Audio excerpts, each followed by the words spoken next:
क्या होगा अगर जिस व्यक्ति पर आप सबसे ज्यादा भरोसा करते हैं वही आपका सबसे बड़ा सपना बन जाए और आप बच ना सके। यह विंसेंट नाम के एक आदमी की मुड़ी हुई कहानी है जो एक रेगिस्तानी दुस्वप्न में उतरता है, जो उसे जीवन, प्रेम और निराशा के बारे में सब कुछ चुनौती देता है। हमारी कहानी शुरू होती है रेत के एक अंतहीन विस्तार में, जहां विंसेंट, एक अनुभवी फोटोग्राफर, सूर्य ग्रहण की परफेक्ट तस्वीर लेने के लिए आता है। घंटों की तैयारी शानदार छवियों को जन्म देती है और जैसे जैसे शाम आती है वह जाने का फैसला करता है। लेकिन तभी कहीं से एक रोता हुआ बच्चा निकल आता है। विंसेंट पास आता है, उसकी सहानुभूति सावधानी को दरकिनार कर देती है। लड़का कहता है कि वह खो गया है। विंसेंट के साथ सुरक्षा की ओर चलने की बजाय बच्चा विपरीत दिशा में इशारा करता है, जिद करते हुए कि उसके माता पिता उस ओर हैं। विंसेंट अपने बेहतर निर्णय के खिलाफ उसका पालन करता है।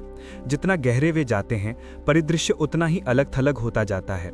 विंसेंट बार बार बच्चे को चेतावनी देता है, वहाँ कोई नहीं है। लड़का कभी जवाब नहीं देता, बस एक अजीब परेशान करने वाली मुस्कान देता है और फिर अंधेरे में गायब हो जाता है। विंसेंट का दिल डूब जाता है, वह जानबूझकर फंसाया गया है। रात तेजी से गिरती है।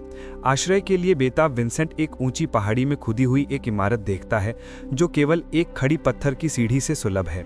वह बिना संकोच के नीचे उतरता है। अंदर एलिना नाम की एक महिला इंतजार कर रही है, मूक और भावना विहीन, जो न तो उसका अभिनंदन करती है और न ही उसके आने पर कोई सवाल पूछती है। विंसेंट अपनी स्थिति समझाता है, खो गया, थका हुआ, एक रात की शरण का अनुरोध कर रहा है।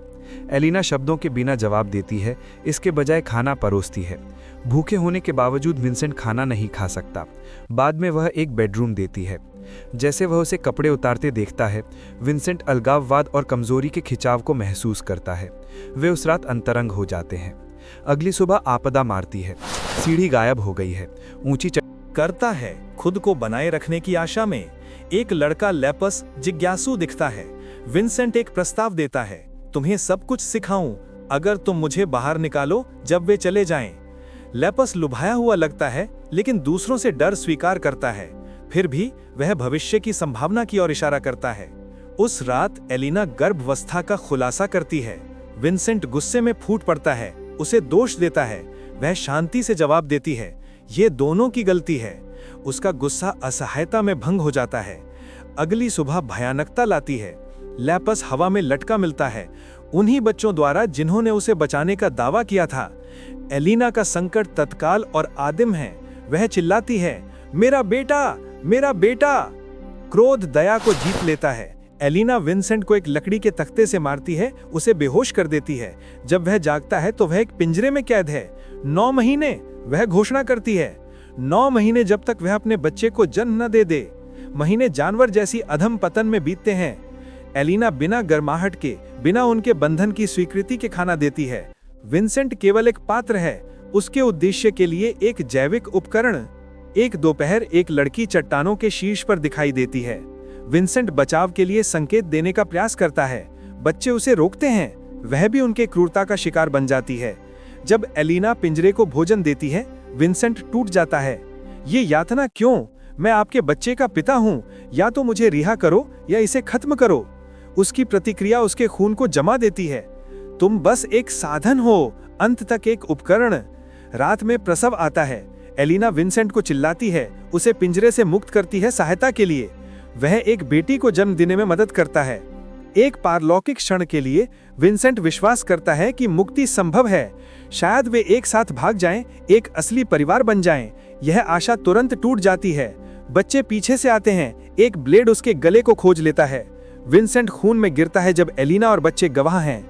बच्चे अपनी मां को रिपोर्ट करते हैं, मिशन पूर्ण, हमने बिल्कुल वैसा किया जैसे आपने आदेश दिया था। रहस्य उद्घाटन सर्वनाशक है। यहाँ मौजूद हर बच्चा एलिना का जैविक संतान है। विंसेंट से पहले उसने अनगिनत मनुष्यों को फंसाया और प्रलोभित किया, उनके बच्चे पैदा किए, फिर उनके हत्याओं को ऑर्केस्ट्रेट किया। यह चक्र, यह मृत्यु की मशीनरी भयानक परिशीलता के साथ काम करती है। अंतिम फ्रेम में एलिना अपनी नवजात बेटी को पालती है। एक भविष्यवाणी फुसफुसाती है, जल्द ही तुम मेरी जगह लोगी, तुम जारी रखोगी जो मैंने शुरू किया। विंसेंट का शव वहीं पड़ा है जहां वह गिरा था, उसकी भोली विश्वास का एक भूला बिसरा स्मारक। यह कहानी प्रतिशोध, हेराफेरी और क्रूरता की सबसे गहरी मानव क्षमता को खोजती है।